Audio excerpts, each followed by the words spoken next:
জঙ্গি নিয়ে ভঙ্গি করার সময় এবার শেষ। সত্যিকারের জঙ্গি কোথায় দেখছে বাংলাদেশ? ঠিক কিনা? জঙ্গি নিয়ে ভঙ্গি করার সময় এবার শেষ। সত্যিকার হুশ পাইছনি ভাইকে, জঙ্গি বলে আর দেখো না মোল্লা মুন্সিদের। দেশের মানুষ হইছনি হুশ পাইছনি ভাইকে, জঙ্গি বলে আর দেখো না মোল্লা মুন্সিদের। মাদ্রাসাতেই জঙ্গি থাকে এই কথা ঠিক নয়, বিশ্ববিদ্যালয়ের জঙ্গি এখন হয়। জঙ্গি থাকে এই কথা ঠিক নয়, কলেজ বিশ্ববিদ্যালয়ের জঙ্গি এখন হয়।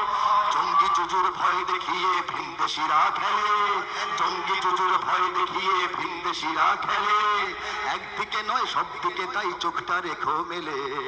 1 2 3 4 জঙ্গি ধরো জেলে, নিজের ঘরে খুঁজা দেখো জঙ্গি তোমার ছেলে।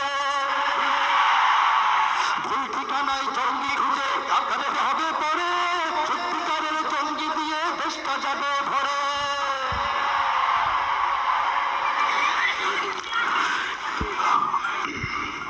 তাই তো ওটাকে জঙ্গিবাদের কারখানা কয়ে যারা, সব কটাকেই লাথি মেরে দেশ থেকে আর তারা।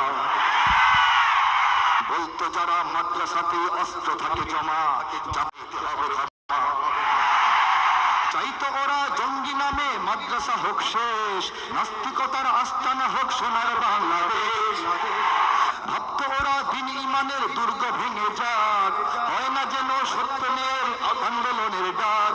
ব্যর্থ হয়ে তাই মিডিয়া চলছে বেগুন তেলে, আঘাত একটু সুযোগ পেলে।